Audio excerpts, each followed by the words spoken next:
welcome to my blog. This is my first blog.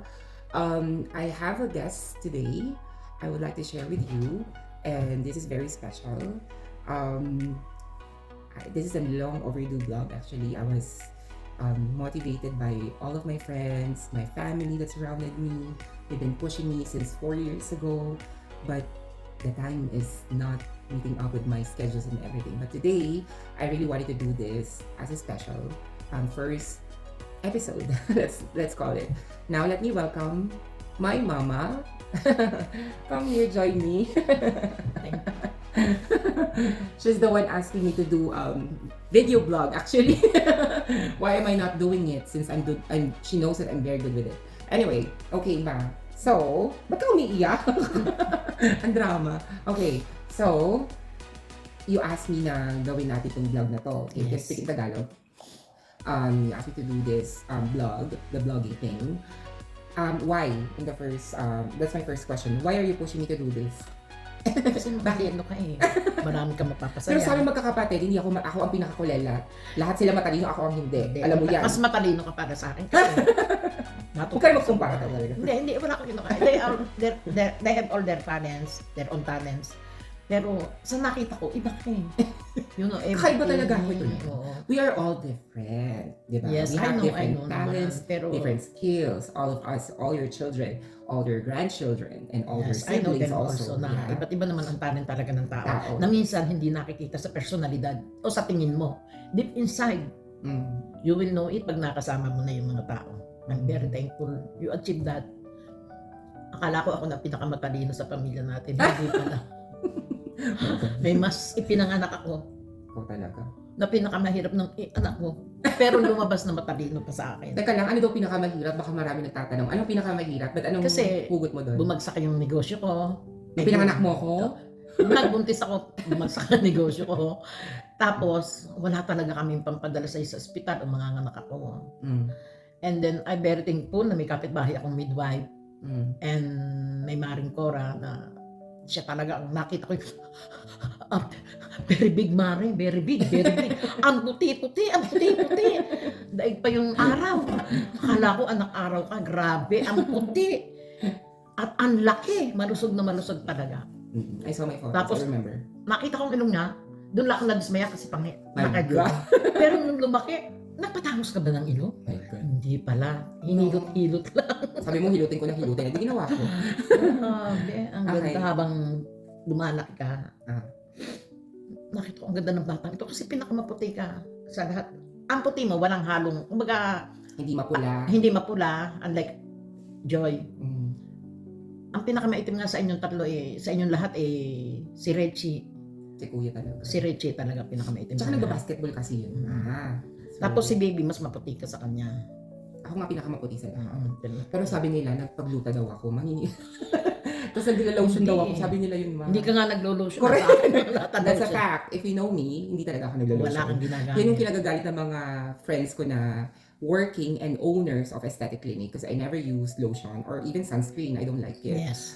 I don't like it because of the texture, but they recommend me of some brands that I might like the texture, but still I haven't tried. So, okay. Grabe, wala kang... At saka ang kinis. Grabe ang kinis mo. Sabi nila nagpaano daw ako ng pakinis. Nagpakinis daw ako. Hindi, ganyan ka na talaga ng... Kaya lang, napansin ko lang talaga, medyo naging kayo manggika. Kasi nagbo-volunteer ako. Ayun. Nagbo-volunteer ako ng sa simbahan. Yes. Nagbo-volunteer din ako sa mga outreach program. Nagbo-volunteer din ako sa... Marami kong volunteer. Kasi nga, you expose me, you and Papa expose me sa charity work. Yes. To help sa simbahan, to help sa mga voluntary, mga non-profit organizations. Pero yan naman ang ipinagkaloob sa'yo ng Diyos. Pinakamagandang, hindi sa inaano kang material na bagay, pinakamagandang naranasan mo. Yes, of course. Ako din. Ikaw ang nagdala sa akin dito sa Canada. And higit sa lahat, nakatagpo ka ng katulad ni Pascal. I'm very thankful. I'm at peace na uuwi kasi kahit hindi agad ako pumunta uli dito, I know Pascal will love you always. And Diyos ko, ang drama naman. But ma, always remember, nagtutulungan kasi kayo eh. I know, but it's not me who brought me here in Canada. I- It's actually you because you raised me well. Of course. All credit is from you. Kasi nga, you raised me well. binigyan mo ako ng takot sa Diyos, binigyan mo ako ng magandang pagpapalaki, and that's why Pascal loved me. Because People naranasan. around me love me because of how you raised me. So it's you and Papa who really credits to all of that, kasi nga andyan yung guidance niyo all the time. And despite of Papa is gone, still it's in my head, alam mo yan. Like it always reminded me all those wisdom ni Papa, lahat ng paaral niya, mga galit niya na binaon ko hanggang ngayon. Kaya may takot ako sa lahat ng mga Because, bagay na ginagawa yan, ko. my mother, ang una nagturo sa akin to be ay Mama Mary, Maging deboto. devoted. Mm-mm. Inano agad niya ako, tinahin niya agad ako ng damit na puti and blue, and dinala, hindi ko nga siya kasamang nagsimba, go to church and hanapin mo si ganito, ang Lady of Lourdes. And always do that. Also, alam niya naman na una ang Diyos sa akin, bago ang lahat. Okay, Bago ang lahat. speaking of your mama, si Lola, saan ka ba pinanganak? Let's start with that. I was born in Buntog na Taas na Kahoy, Batangas. Sa mataas na kahoy talaga. Yes. Ikaw lang ba pinanganak doon or all of you? 5 sila magkakapatid, by the way. Oh, lahat kami. Sa Lahat bahay, kayo sa mataas na lahat kami kahoy. sa Buntog na Taas na Kahoy, Okay. Batangas, pinanganak. Ang tanong, ang pony question to, mayaman ba ang magulang mo? Ang mayaman, ang aking lolo at lola sa lupa. Sa lupa sila mayaman. Maraming lupa. At maganda ang aming bahay. Yes, ang laki talaga ng bahay. Mayroon lahat kami. Yes. May bahay, may lupa, may bahay, may lupa. Okay. So, mayaman, may bahay, lupa. So, let's go back dun sa pinanganak ka. So, nung pinanganak ka, saan ka lumaki? Sa mataas na kahoy na ba or Hindi.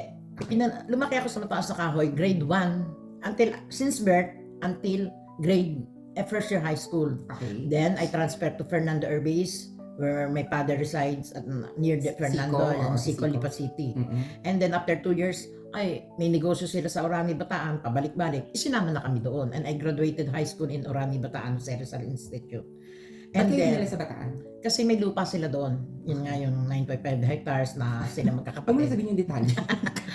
Na talaga namang maraming tanim. Nung araw, may palay, may naano ko yung mga kamote. Talaga maganda. Pabalik-balik kami doon. Maganda talaga ang lugar na yon.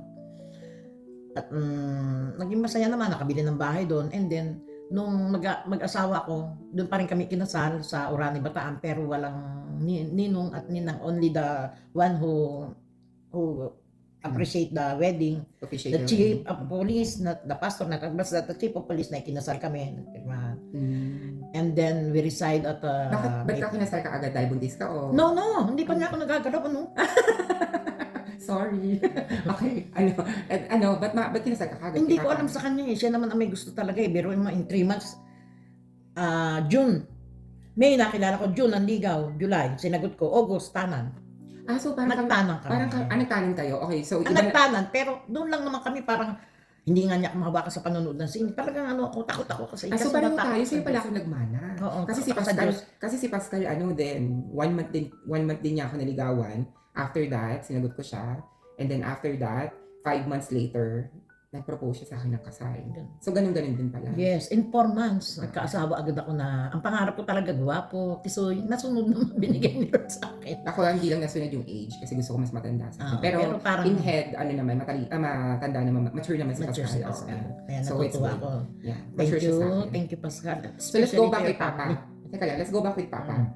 So, paano mo naman nakilala si Papa kung nasa Bataan? Through my friends in Bataan. Pumunta si Papa Yes, sa Bataan? may barka. Kasi yung bahay nila sa Maypaho, may taga Bataan doon na nagpupunta. At palagi nilang sinasabi, bagay kayo, pareho kayong maliit, pareho kayong maputi. Maganda kasi ako nung araw eh. Maganda ka pala naman hanggang ngayon. Huwag ka kasi magpabaya. Ikaw kasi dami mo lang yata. Tapos, Mm. nung makita kami, hindi ko nga pinapansin, nalasing pa nga, tapos nagwawala pa nga eh. Tapos, after that, wala. Sabi na kayong lumuwas. Nag-aaral ako sa University of the Philippines. I was in first year college then. Sumabay kami. Tapos nagugulat na lang niya ako. May nanliligaw din kasi sa akin, the singer is Gregorio Dimla. Susunduin din ako. Nagkadalawa sila susundo sa akin. Sa kanya ako sumama. Mas pogi siya eh. Kay Papa ka swam. Sumama ako. Dahil hindi ko talaga naman gusto yun kasi maliit na pangit pa. Mahilig. Huwag ka mag... Okay. Talagang gwapo si Papa Motisoy. Okay. And doon ko na alam, dinala ako sa kanila. Mga gaganda, lalo ang mother niya, ang ganda-ganda. Kaya sabi ko, parang totoong ano. Tapos hindi ko alam, may girlfriend pala siya doon sa banda roon ng for 5 years. Pero nalaman ko yun na mag-asawa na kami. Okay. Okay, so dun kayo nagkakilala pala sa Bataan. Yes, sa Tapos, Bataan. paano tayo napunta kayo sa Caloocan kasi hindi pa ako buhay yun eh. Oo. Paano kayo napunta sa Caloocan? Ay, doon ng bahay nila, binigyan kami ng papa niya ng isang loteng pagtatayo ng bahay. Mhm. Although siya ang bunso, hindi ko rin gusto makisama sa, ano mo naman, naginis kasi maselan ako, yan ang nagustuhan ng biyanan ko sa akin. Maayos sa bahay. Talagang maayos na ako siguro. Mhm. Dahil sa naranasan ko na nawala kami ng ganon. Tapos nagkaroon. Tapos, parang nanganak ako doon, sunod-sunod ka. Ano ba naman yan? Sunod-sunod. From 1, 2, 3. Every year nga magkakasunod Every na year. sila. And then, natapos yun nung umuwi kami na, lumipat kami ng San Pedro, Laguna. I Okay. buy a house there. Bago dyan sa Laguna, take me back dun sa, ano ba nangyari dun sa trauma mo dun sa life mo na, dahil nga sabi mo, maraming mayaman sa lupa, sila lola. Kumbaga, lola ko sa tuhod, tama ba? Yung lola Yes, ni lola mo sa tuhod. Mhm.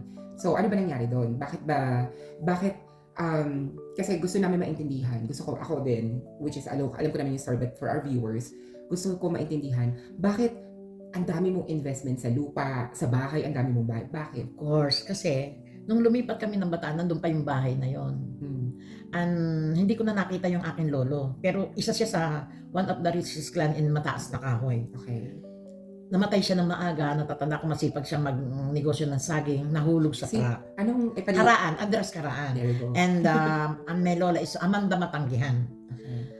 Siya lang nakita ko, pero may sakit na siya. Pero nakakalakad pa, nakikita na, alam ko siya, doon ka nagmana kasi ang puti-puti talaga niya, maganda, maputi.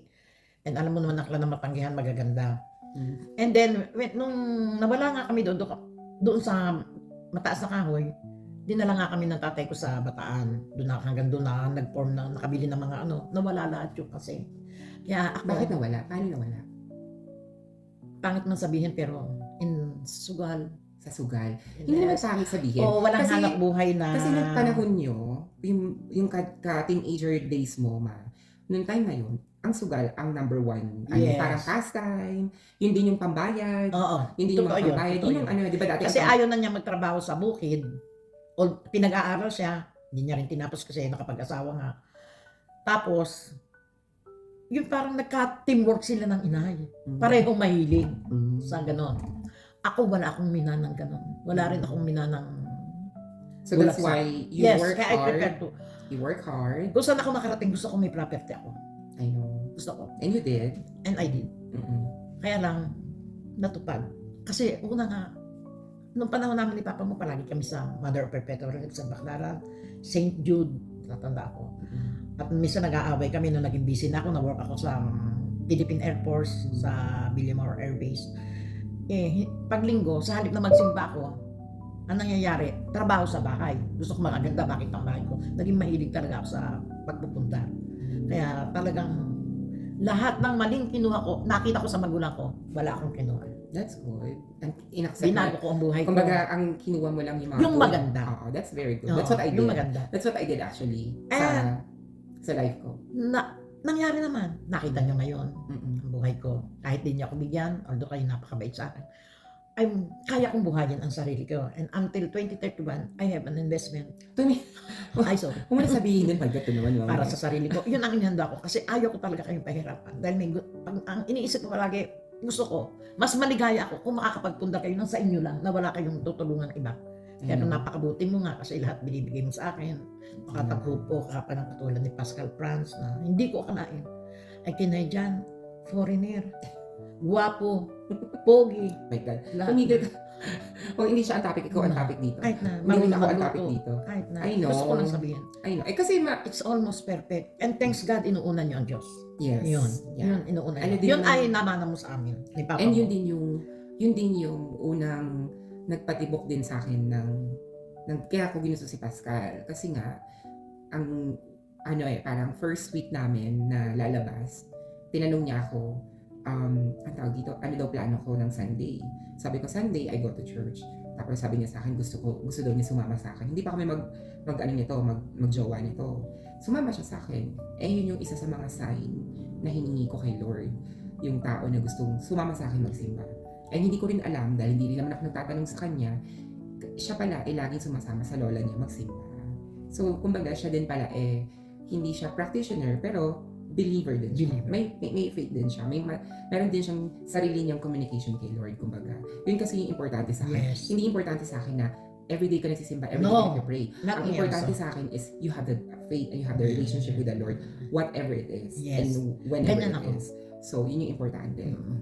So, Inuuna natin sa buhay. nasagot mo na sa akin, natanong ko na sa yung paano yung bataan nyo, paano yung, let's go back dun sa Caloocan. So, tumira ka sa Caloocan. For 10 years. 10 years lang 10 yun. years, 10 years. So 10 years, doon mo pinalaki si ate, si Silang kuya, si John. Diba? Yes. And then, let's go back there. Bakit ka for 10 years, and then ano yung life mo doon, and why you moved to Laguna? So, let's start dun sa Caloocan. Sabi mo, 10 years kayo sa Caloocan. So, ano naging life mo doon? Nung pinanganak mo si ate, si kuya muna si ate, and then si John. Ang naging life ko doon, okay naman kasi una Mayaman ba si Papa? Yung No. buhay nila, Papa? Hindi mayaman. Hindi ko kasi na-meet si Lolo at Yes, si Lola. yes. Hindi ko na-meet eh. So, Tama lang. pero nung dahil ikaw laki ka sa yaman, pero, Hindi naman kami totoong napakayaman, pero hindi naghihirap. yes, so middle class family Middle kayo. class family. Okay. But mayaman kayo sa lupa, let's say. Yes, Right? So yes. mayaman kayo sa Yun lupa, ang but sabi. middle class family tayo. Ay kayo, I mean. So, let's start dun sa Caloocan. Dahil hindi ko na-meet si Lolo at Yes. si Lola. Kasi ang bahay nila doon, hindi kanila ang lupa. Okay. And that's one thing I don't like. Mm. Maraming dikit-dikit ang kapitbahay, dikit-dikit din. Isang compound sila pero dikit-dikit. Mm. Pero may sarili tayong bahay. Okay. Pinakamaganda, pinakamalinis corner, Mm. pagpasok ng daan, sentro sa daan. Mm. Pero ang inisip ko, ayokong lumaki dito ang mga anak ko. Mm. Gusto ko sa isang maliwalas na lugar na magiging akin pagdating ng panahon. Okay. At natupad naman yon, lumipat kami. And then yun ang mga... Ano nag-push sa'yo para lumipat? Because I work at Philippine Air Force din. Oo. Nag-work na ako Malayo sa ako, malayo. Caloocan. Ang bago ako oo. makarating, makapunta 4 na sakay. Minsan 3, minsan 4. Traffic, everything is traffic. But then, nung lumipat kami ng San Pedro, although it's a community with no kapitbahay pat bago kami, kauna-unahan kami. It was June 1983 Mm. nung lumipat kami. Wala pang kuryente, wala pang tubig, basta parang bahay ng posporo. Mm. Inatid pa kami ng lola mo sa mother side. Mm. Lahat sila, and mabait pa yung driver ng Century Lumber. Inihatid kami with gasolina lang ibinigay ko. Ewan ko kung 100 ba, 50, mura pa nun. It was 1983 kasi. And then, doon na nabago ang buhay ko na, akin na. Magiging akin to. I have the goal always na, kaya ko to. Paghihirapan ko to. Okay. Basta, focus ka sa Diyos, focus ka sa goal mo, gawin mo. Sino Para matupad sino mo. nag-refer sa'yo dun sa Nothing. property sa Laguna? Paano mo nalaman yun? Nalaman ko lang sa Philippine Air Force, may De Los Reyes Realty. Ah, Doon nalaman ko na ganun daw ang project. project. Mm-mm. Wala pa talaga mga tao, bayan, kakunti Tayo mga din ganyan. unang doon, para unang We pamilya. first First. to Ah. reside there. Talaga? At wala pa, ginagawa pa yung mga bahay-bahay doon. Nagtitiis kami na may jeep pa nung araw Mm. na nagbibiyahe pa. Tataka nga ako, may jeep pero pa ako. Kasi yung ibang lugar, mayroon ng marami ng subdivision doon. Wala pang bus stop, wala pang mall, wala pang toll gate, wala lahat. And now, nakita mo naman ngayon kung gaano ka-assets ang San Pedro. Sobra. Sobra. Sobra. Nabayaran ko ang bahay ko. Una, hindi ko binabayaran ang bahay ko kasi pag kulang ang bayad mo sa GSIS, pupunta lang yun sa interest. Hindi mo mababayaran ang bahay. So, nung nagtrabaho ako sa Air Force, nalaman ko ang mga investment, naghanap ako kung paano. Nagtipid ako. All my salary, investment, nag-sideline ako, nagtitinda ako lahat. Yun lang ang ginagalaw ko, pangkain, pang-aral sa inyo. Hindi ko ginagalaw ang sweldo ko kasi panghulog sa mga investment at pagdating ng araw, alam ko, mababayaran ko ang bahay ko sa ganung panahon. Although, imabot siya na 1.8 sa 127,000. Huwag ka nang Wala akong pambayad doon talaga. Sa totoo lang, hirap na hirap tayo. Kasi nga, nagpapaaral ka ng 3. And pangarap ko, lahat kayo, hindi ko na public, maganda rin sa public, pero kumbaga ako galing na kasi doon. Gusto ko naman maranasan ng mga anak ko na mag-aral sa magagandang eskwelahan like Lasal, Makati Med, St. Paul, at natupad lahat yun. Hawa ng Diyos, sa tulong ng Diyos. Kasi kahit kami nasa Laguna na, malayo, hatid sundo ako ni Papa mo. Pagdating ng Miyerkules, nandun kami sa Mother of Perpetual Help sa Baclaran. Yeah. Talagang... Yan, tanda ko pa lahat ng memories na yan. Kasi nga, ako ang lagi mong bit-bit. Oo, totoo yan. Kasi nagpapasok ka ng papel sa ilong. Kaya siguro tumangos ang ilong mo. No. Kasi yung mga papel, naku, hindi na namin matanggal kahit ityane. Hindi matanggal, dadaling ka namin sa PAP General Hospital, government yun. Ang nagdadala sa iyo yung kapatid kong bunso. Hindi ko na matandaan yung pagpapasok ng papel sa ilong ko. Pero ano yung sabi ko ba nun? Ba't daw ako Wala, hindi ka na, basta Umiyak ba Tapos ako? nung inaalis, siyempre masakit kasi manipis pa yung ilong mo, maliit. Pero nagreklamo ba ako nun na masakit kaya nilalaman na may... Hindi, basta bakit may papel itong nakalawit sa ilong? Ah. Tapos nung sabi ng doktor, napapaling, ikaw lang daw ang gano'n na nagpapasok ng papel. Ano, hindi ko na itanong sa'yo kasi maliit ka pa nga. Anong purpose? Bakit kailangan mo lagyan ng papel yung ilong mo? Both. Dalawang beses? My God, hindi pa nadala sa isa, nagdalawang beses pa. Talaga naman. Wala siguro akong kalaro nun, ma. Wala. Kasi, kaunti pa tayo sa Laguna noon. Yes, Wala siguro. kang mapaglibangan. Wala akong paglibangan yun. Nasa bahay ka lang, ikaw ang naiiwan. Kaya lagi mo akong Kaya, bitbit. oo. So, Wala ka talagang makasama kasi nagwo-work pa si Papa mo sa Makati noon eh. yun Wala nga. talaga. So, nung pinanganak ako sa Laguna, may negosyo. Sabi mo may negosyo tayo. May negosyo akong piyesa ng motor at mga bisikleta. Mm-mm. Okay pa noon. Hindi. Wala pa akong negosyo ng mga motor at mga Kailan bisikleta nagkaroon kayo noon. ng negosyo? Nagtatrabaho pa si Papa mo sa Makati noon. And then, it was pinanganak ka 1985. Yes. And 1984 na-return siya sa trabaho. Mm. Kaya wala tayong pera. Ako lang naghahanap buhay. Mhm.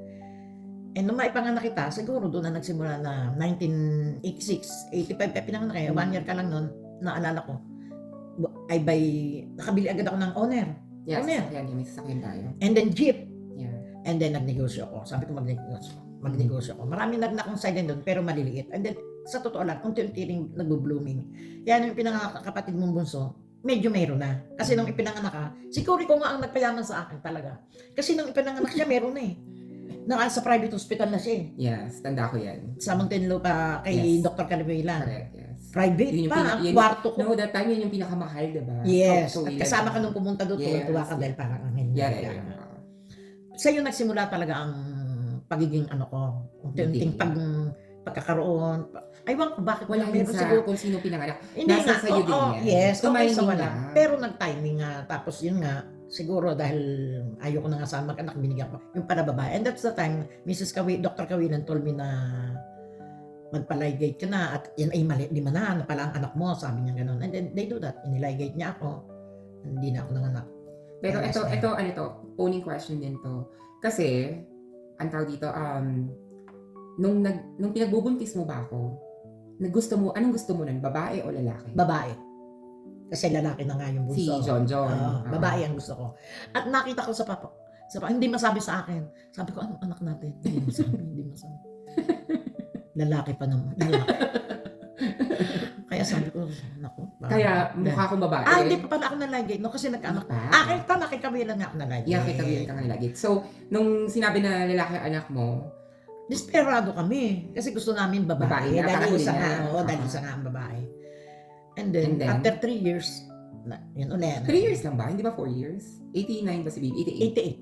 88. So 3 years na. Yes, after 3 years. Kala ko 89 sa Ang sinabi ko, Diyos ko, nanghirapan na ako, napasok ako, maglalabas sa gabi. Ikaw naiiwan sa pa, hindi dalawa na. Sabi ko, di ba na para dalawa sila maiiwan. May Pero mag-anak. take me back dun sa pinagbubuntis mo ko. Gusto mo babae. Healing ka ng healing. Dasal ka ng dasal. Gusto mo babae. Yes. Ano ba ang tawag dito? Kasi hindi naman ibinibigay sa'yo ni Lord ang gusto mo eh. Minsan may dahilan kung bakit. Yeah. Pero thankful din ako na yun ang hinihiling mo. Kahit hindi yun ang lumabas. Oo. Kasi in turned out, maganda sa akin. Kaya Kasi mataas ang Hindi.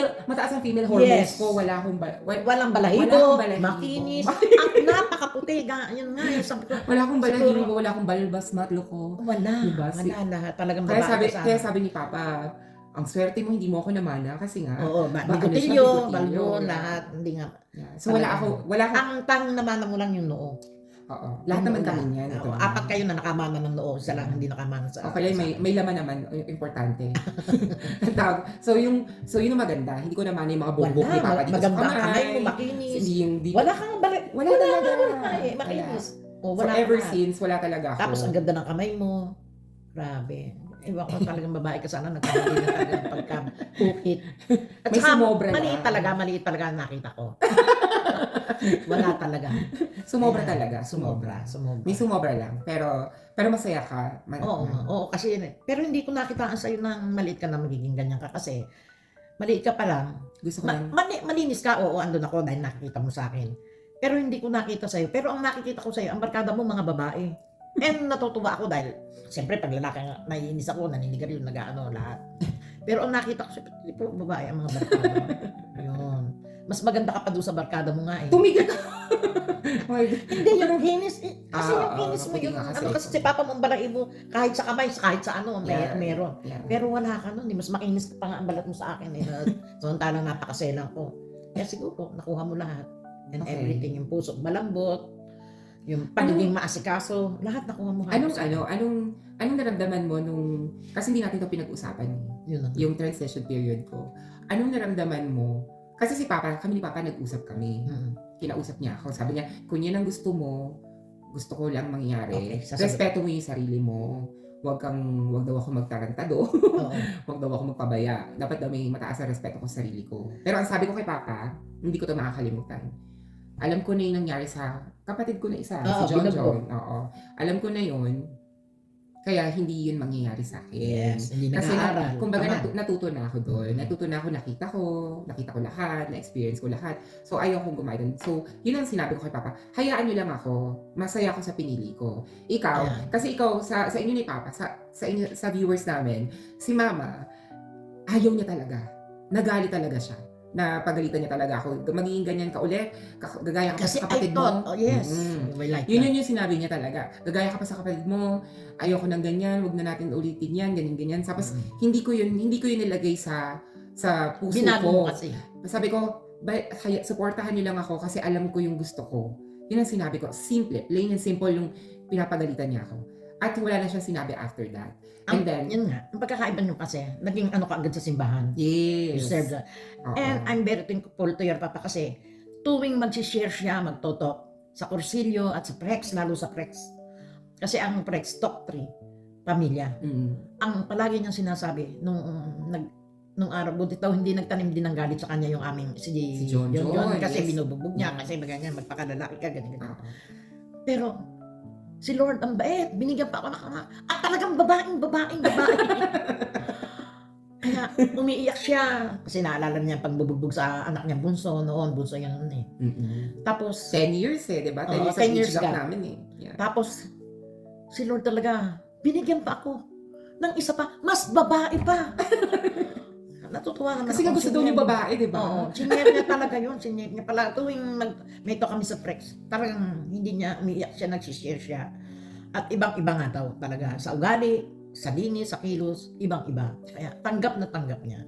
Pero Kaya natatandaan ko, napakaswerte mo. hindi naman ako swerte. Siguro, in-idolize ko kayo ni Papa. Let's put it that way. Kumbaga, yung ginagawa ko, ginawa nyo kasi sa akin. You accepted me with love. At sa pagmamahal ng Diyos sa amin, dahil gusto namin magkaroon kami ng anak na babae, sa kanya ibinigay, the last one. Yes, Yun, actually. na nag-serve din sa ating parokya. Sobra. Mm-mm. Kaya, I'm very thankful din naman sa Papa mo na ilang taon, for 25 years, I serve as a construction, construction, For this design, For the design and church, design lahat, construction, pagdating sa construction, siya art tinatawag. designs, yeah. At yung kaysa ng simbahan, design ni Papa mo yun, Yeah. kulay ni Mrs. Lugarta. Yeah. Kasi siya nagastos. Mhm. Pero pag papasok ko sa Our Lady of the Most Holy Rosary Parish sa Rosario Complex, tumitingin agad ako sa Diyos, tapos yung kesame. Kasi design niya yung kesame na yun, na siyon Yes. naman na yun. At nagpapasalamat naman ako sa nagmana ng kanyang design na may nakamana. And very thankful to the priest who supported us, like Father Edgar Consignado, Father Jerry, and so many more. At ang huling naabutan niya ay si Father Tocho Guevara. Mm-mm. Yun ang huling-huli na ang sabi nga, hindi ko makalimutan si Father. Sayang, Yeah. sandali lang tayo nagkasama. Mm-mm. Totoo yun. Nangihinayang siya kasi halos magkasakit na si Kating nung Yes. na mapalipat doon si Father. Mm-mm. Kaya marami nagmisa nung wala si Papa. I'm very thankful. Hindi ko nababanggitin. Alam ko kung sino kayo. Yes. Nasa puso ko yun. Okay. Thank you. That's good. So, sige, tapos na tayo dyan sa amin, sa akin, kay Bunso. Ang tawag dito, take us back man nung, kasi si Mama din talaga, kasi close talaga kami. Close kasi tayo eh. Kasi lagi niya akong binibitbit sa lahat ng At lakad saka niya. pinagtataka ko ang Bakit mga... lahat ng lakad mo, ako yung kasama Ewan ko. mo? At saka ang mga damit mo, pink. Talaga ba? Dati? Oo. Hindi oh. Hindi. Andun pa yung polo mong long sleeve na pink, white, mga color na gusto ko. Tataka lang ako talaga. Hindi ko inisip. And then nalaman ko lang naman nung mag-college ka eh. Yes, kasi I have my own apartment. Dahil hindi kasi doon ka nag-aral sa Lasal. Bago nagulat na lang ako, ikaw ang leader ng sayaw. Ako yung president ng dance group namin, yes. Oo. Yun Kasi talaga you let me parang spread my wings. So Oo, hindi talaga naman yung talaga ako nag-ano meron. talaga yung ko, yung pagiging artistic ko, yung pagiging ako. At saka ang dami mong kaibigan. Halos babae. Kaya pag nilalaki ko kaibigan, ang tanong ni Papa, jowa mo ba yan? Parang hindi ko napapansin yun kasi. Tinatanong ako Kasi ni Papa. hindi ko pa... Mas marami din tinanong si Papa pag may kasama ako. Tinatanong niya talaga. Kasi yung mga kaibigan ko na yun, kaibigan ko talaga. Kasi sabi ng mga kaibigan ko, tinanong na naman ako ng Papa mo kung magjowa tayo. Talaga. Pero hindi close talaga kami. So shout out sa mga friends ko na, boyfriends ko dyan. Boy na friends. Hindi ko talaga akalain. Hindi pumasok sa isip na ko na ikaw magdadala sa dito sa Canada. Titira ka sa Canada. Magkakaasawa ka ng Canadian. Hindi ko talaga, wala sa isip ko yun eh. Wala rin sa isip ko, ma. Hindi ko rin Hindi inisip ko yun. inisip na magiging ganito ang buhay mo na mas mahigpit ka pa sa akin, mas malinis ka pa sa akin, Hindi naman. Mas proper place pa sa akin. gumagalaw yung camera na to. So, teka lang. So, ang tawag dito, so, dun sa paglakad-lakad natin, basta ang biggest, memory ko, let's cut.